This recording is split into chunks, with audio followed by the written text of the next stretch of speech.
Ganito po yung version ng Bicol Express ng Bicolano na ang magluluto. Yan yung ingredient: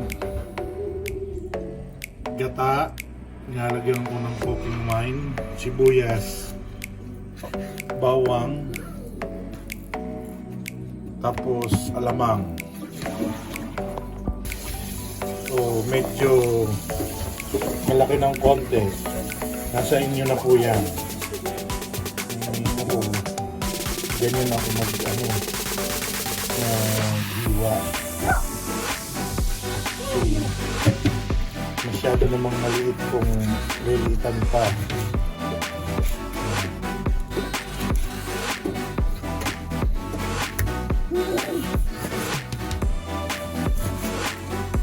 Sa tiempo.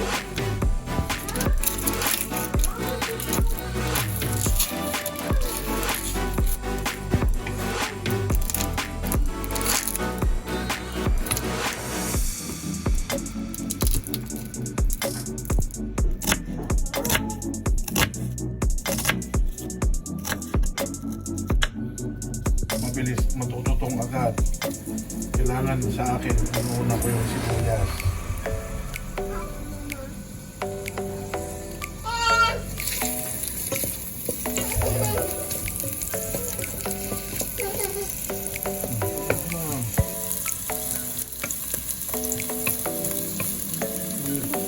Bawang.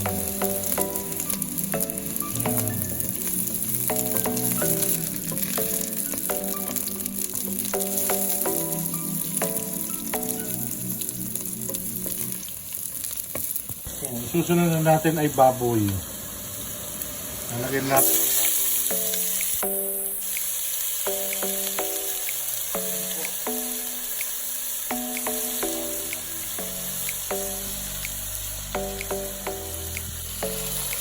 tapos halu-haluin para lumabas yung juice niya. So, yan. Kailangan mag-brown yung baboy saka bago natin sabawan para napalabas natin yung juices niya.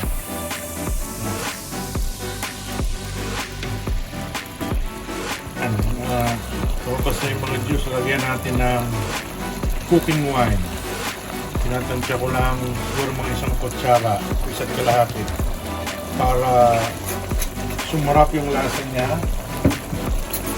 Lalagay na rin ako ng alamang. Yan. Para nandun na rin yung lasa niya.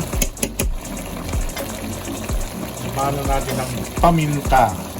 Pamintang durog. Yan.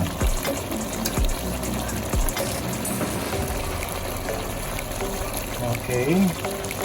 Haluin natin ng konti.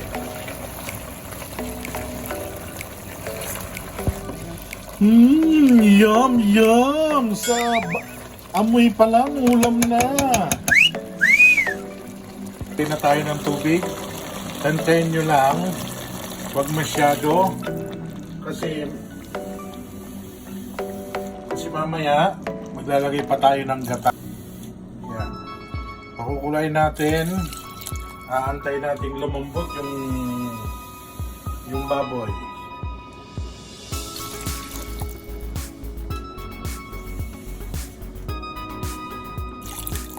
Okay. See you later. Tignan po natin yung gata. Yan. Isang lata lang kasi tutuyuin natin yung sabaw. Parang kung nasa Bicol tayo, sigurado 2 baon ng nyog yung igagata ko rito. Kaso wala tayo sa Bicol eh.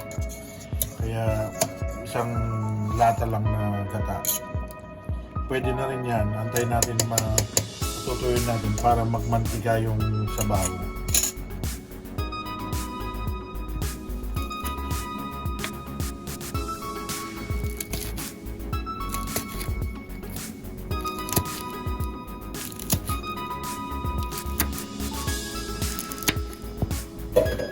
lagay na natin yung sili. Para yung anghang na konti ng siling haba makuha na. Tapos maya lagay natin yung siling labuyo naman para lalo maanghang. Okay, antayin ulit natin. Kunting minuto na lang. Magkakainan na tayo. Magyayam-yam na tayo. Yum-yum! Naglalagay na po tayo ng dalawang labuyo. Tansyahin natin baka may kunting ang na kasi yung siling haba.